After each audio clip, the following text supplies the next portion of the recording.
Everyone, कैसे हो आप लोग। स्वागत है आपको फिर से हमारे यूट्यूब चैनल पे। तो आज दिन की शुरुआत थोड़ी लेट हो रही है और देखिए यहाँ पे मैं चाय बना रही हूँ। सबसे पहले मैं चाय ही बनाती हूँ और चाय बनाने के बाद मैं खाना पीना बनाती हूँ। बच्चों के लिए लंच बनाती हूँ, उसके बाद जो ड्यूटी जाते हैं उनके लिए खाना तैयार करती हूँ और सब ड्यूटी जाने के बाद, सबके जाने के बाद अपनी सास के लिए उनको जो खाना होता है मैं स्पेशल उनके लिए अलग से कुछ बना देती हूँ, क्योंकि उनको ये सब खाना पसंद नहीं है। ज़्यादातर सब्ज़ी वो नहीं खाती हैं, तो इसीलिए उनको जो अच्छा लगता है मैं वही उनको बना के देती हूँ। तो मैं सुबह 6 बजे से लेकर 10 से 11 बजे तक लगी रहती हूँ, बट फिर भी मेरा काम ख़त्म नहीं होता, क्योंकि मेरा आयुष बीच बीच में उठ जाता है। और इस समाज में हम हाउसवाइफ या होम मेकर कहिए, इस छोटे से शब्द को कोई नहीं जानता है और ना ही कोई रेस्पेक्ट देना चाहता है। हम वो हाउसवाइफ हैं जो पूरी ज़िंदगी अपने बच्चे, अपने हस्बैंड, सास ससुर की सेवा करते करते बिता देते हैं, जिसका मोल कोई नहीं जानता है। और अभी सुबह के 10 बज गए हैं और मैं अपने जेठ के लिए जल्दी जल्दी लंच पैक करने के बाद मैं फिर से बिना खाना खाए पिए ही मैं अपना असाइनमेंट लेके बैठ जाती हूँ। और रोहित को मैं फ़ोन वगैरह दे देती हूँ ताकि रोहित अपना वहाँ पे बिजी रहे। और आयुष को मैं मम्मी को जाती हूँ देने, अपनी सास को देने जाती हूँ, तो ये रहने को मांगता ही नहीं है उनके पास। तो मैं यहाँ पे अपना असाइनमेंट कंप्लीट करने की कोशिश कर रही हूँ जल्दी जल्दी। और उसके बाद करीब 12 बजे मैं अपनी सास का कमरा जल्दी से साफ़ सुथरा करती हूँ। उसके बाद बाकी जो भी कमरा होते हैं मैं साफ़ सुथरा रखती हूँ। उसके बाद अपना किचन की सफाई जारी रखी हूँ। और आयुष को तो आप लोग जानते ही हैं, ये तो मेरा गोद छोड़ने को राज़ी नहीं होता है। उसके बाद मैं 1 बजे, करीब 1 बजे के आसपास में खाना खा लेती हूँ। और खाना खाने के बाद मैं फिर से अपने बेटी को लेने उसकी स्कूल चली जाती हूँ। और वहाँ से उसको लेके आने के बाद मैं फिर से बैठ जाती हूँ अपना असाइनमेंट करने। इसी बीच में अपनी सास को खाना भी खिला देती हूँ। 12 बजे के आसपास में वो भी खाना खा लेती हैं और 1 बजे करीब मैं खाती हूँ। उसके बाद मैं अपना असाइनमेंट लेके बैठ जाती हूँ। बट फिर भी मेरे बच्चे मेरे पीछा नहीं छोड़ते हैं, तो मुझे इसी में सारे चीज़ों को मैनेज करना पड़ता है। उसको मैंने खिलौना दे रखा है आयुष को, बट वो खेलने को राज़ी नहीं है। वो कह रहा आप अपना असाइनमेंट दो। ससुराल में कोई नहीं बोलेगा कि 1 घंटा बहू आप बैठ के पढ़ाई कर लो, लेकिन हाँ मायका होता तो हमारे माँ बाप ज़रूर बोलते कि आप 1 से 2 घंटा 4 घंटा जितना पढ़ना है पढ़ लो।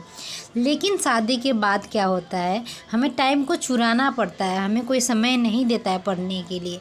हमें अपना समय, हमें अपना टाइम खुद सेट करना पड़ेगा, खुद समय चुराना पड़ेगा। अगर थोड़ा सा भी, थोड़ी देर भी मेरे को टाइम मिलता है, वहीं पे मैं अपना बुक्स वगैरह लेके बैठ जाती हूँ। अभी तो मैं असाइनमेंट कंप्लीट कर रही हूँ, लेकिन मैं इससे पहले मैं अपना नोट्स वगैरह बुक से देख के मैं बनाया करती हूँ। और मैं पढ़ाई ज़्यादातर मैं यूट्यूब से ही करती रहती हूँ, यूट्यूब चैनल से ही देख के करती रहती हूँ। अगर आप ठान लो कुछ करने की तो मुश्किल में भी रास्ते नज़र आती है। वैसे ही मेरे अंदर एक जुनून भरी हुई है कि नहीं, मुझे लाइफ में कुछ करनी है तो करनी ही है। चाहे मुझे कितनी भी रास्ते में कितनी भी परेशानियां आ जाए, मुझे डट के उसका सामना करना है। ऐसा नहीं है कि मेरी लाइफ में चुनौतियां नहीं आती है, बहुत आती है, लेकिन मैं डीमोटिवेट भी हो जाती हूँ। लेकिन हमें खुद को मोटिवेट रखना पड़ता है। फिर से मोटिवेट हो जाती हूँ, नहीं मुझे करना है, मुझे भी अपनी पहचान बनानी है, लाइफ में कुछ करनी है, तो पढ़ाई करनी तो बहुत ज़रूरी है। कहते हैं ना, एक समय में एक काम करो और ऐसा करते समय अपनी पूरी आत्मा उसमें डाल दो और बाकी सब कुछ भूल जाओ। भूल जाओ आगे क्या परेशानियां आ रही है, बस अपने मन लगा के पढ़ाई में लगे रहो। जब तक जीना तब तक सीखना। अनुभव ही जगत में सर्वश्रेष्ठ शिक्षा है और शिक्षा कभी व्यर्थ नहीं होती है। मेहनत करने से ही मंजिल मिलेगी। सोते हुए ख्याली सपने देखने से नहीं, उठिए और जागिए। बस ऐसे ही अपने मन में एक उम्मीद लेके हर रोज़ उठती हूँ मैं। और जब भी मैं पढ़ाई करने बैठती हूँ तब यही सोचती हूँ कि आखिरी बार पढ़ रही हूँ, कल मेरा एग्ज़ाम है, कैसे जाएगा। ऐसे ही सोच बनाकर मैं हमेशा पढ़ने बैठती हूँ। और थोड़ी सी 1-2 लाइन में पेन क्या चलाती हूँ, उसके बाद मेरा आयुष रोना शुरू कर देता है। क्या करें, हमारे बच्चे ही हमारे साथ नहीं दे पाते हैं, जिस वजह से थोड़ा सा समय से नहीं चल पाती हूँ मैं।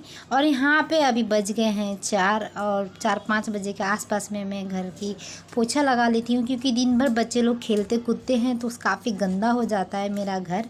तो मैं सारे ही कमरों का, जितने भी मेरे घर में रूम है, सबकी सफाई कर लेती हूँ। इसी बीच मेरी सास जाती हैं हमेशा हमेशा सब्ज़ी लेने जाती है मार्केट, और मैं यहाँ पे झाड़ू पोछा लगा रही हूँ, क्योंकि शाम को क्या होता है झाड़ू पोछा लगानी ज़रूरी होती है, क्योंकि बच्चे लोग पूरा दिन भर खेलते रहते हैं, धूल मिट्टी फैलाए रहते हैं, तो गंदगी हो जाती है। तो मुझे गंदगी मतलब साफ़ सुथरा रखना अच्छा लगता है, गंदगी फैला कर रखना अच्छा नहीं लगता है। तो मैं शाम को ही पोछा वगैरह लगाती हूँ, और उसके बाद जितने भी मेरे दिन भर का बिस्तर बिगड़ा हुआ रहता है वहाँ पे देखिए मैं सारे कपड़े भी अपना साइड करके फ़ोल्ड करके रख रही हूँ, ताकि बिस्तर वगैरह मैं कर सकूँ। यदि आप सब भी स्त्री हैं और आफ्टर मैरिड आप भी स्टडी कर रही हैं, तो आप लोगों ने देखा होगा काफ़ी फेस करना पड़ता है हम लोगों को, काफ़ी मुश्किलें आती है रास्ते में, ख़ास करके हमारे पढ़ाई के रास्ते में बहुत सारी मुश्किलें आती है, लेकिन सारी मुश्किलों को हमें पार करना होता है। और अगर आप पार करके मंजिल तक पहुंच जाएंगी तो देखना कितना आपके परिवार वाले आपके लिए खुश होंगे कि मेरी बहू ने ये किया है। आपको बहुत ही गर्व महसूस होगा। वैसे ही मेरे अंदर भी एक गर्व है, कुछ ना कुछ तो करना ही है, चाहे छोटा हो या बड़ा हो, बस मंजिल हासिल करना है। और करीब 5:30 और 6 के बीच थोड़ी सी मैं मस्ती कर लेती हूँ, बच्चों लोगों के साथ खेल लेती हूँ। यहाँ पे देखिए मेरी सास बैठी हुई हैं, सास भी मेरी काफ़ी हेल्प करती हैं। ज़्यादातर तो बच्चा ही नहीं जाता है उनके पास, तो क्या करेंगी। और अभी टाइम हो रहा है 7 से 6 बज रहा है, 6-7 बज रहा है, और मैं इसमें खाना बना रही हूँ। तो मेरा आयुष तो जानते ही हैं, ये तो मेरा पीछा छोड़ता नहीं है, मम्मी ही चाहिए इनको। इसको गोद में लेके काम करूँगी तो ये बहुत खुश होगा, तो इसीलिए मैंने इसको अलग से ही खाना बनाने का सब चीज़ दे दिया है, और बोल रखा है कि अब बेटा आप बनाओ, मैं इधर बनाती हूँ आप इधर बनाओ। तो हम लोग का फाइनली खाना पीना बन चुका है, और अभी रात के 10-11 बज चुके हैं, खाना खा पी लिए हैं। लेकिन यहाँ पे देखिए थोड़ी सी मस्ती चल रही है, आयुष और रोहित का खेल रहे हैं दोनों, मुझे काफ़ी अच्छा लगा। तो मैंने इस मोमेंट को कैप्चर कर लिया अपने फ़ोन में, ताकि ये लोग का निशानी पड़ा रहेगा।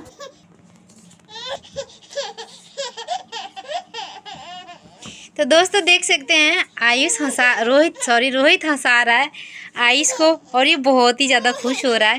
ये देखिए वो वहाँ से हंसा रहा है अपने भैया को, अपने छोटे बेबी को हंसा रहा है, और देखिए उसकी फेस का स्माइल देख के हम लोगों को भी हंसी आ रही है।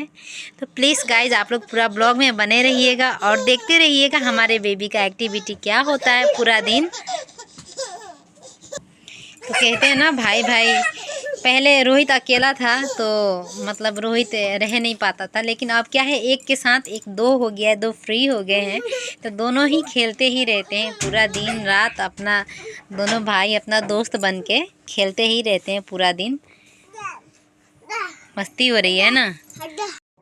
घर परिवार और बच्चों की खातिर आमतौर हम महिलाएं अपने करियर को, अपने सपनों को फुल स्टॉप लगा देते हैं, लेकिन अब आपको और मुझे ऐसा नहीं करना पड़ेगा, क्योंकि आजकल घर बैठे ही सारी चीज़ें की तैयारी कर सकते हैं विथ बेबी के साथ, विथ फैमिली के साथ। बस क्या थोड़ी सी आपको मोटिवेट होने की ज़रूरत है।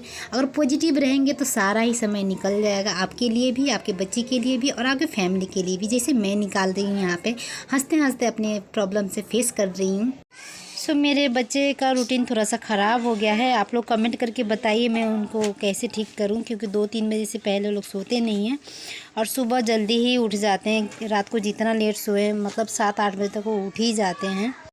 और आप लोगों का कोई भी क्वेश्चन है, कोई भी सवाल है, तो आप कमेंट बॉक्स में ज़रूर लिखिएगा, ताकि इससे मुझे मोटिवेट मिल सके और मैं इन दोनों का रूटीन कैसे ठीक कर सकती हूँ इस विषय में भी कमेंट ज़रूर कीजिएगा। आई होप मैं कमेंट का इंतज़ार करूँगी आप लोगों का। आज के लिए बस इतना ही, बाकी मिलते हैं अगले वीडियो में, तब तक के लिए बाय बाय।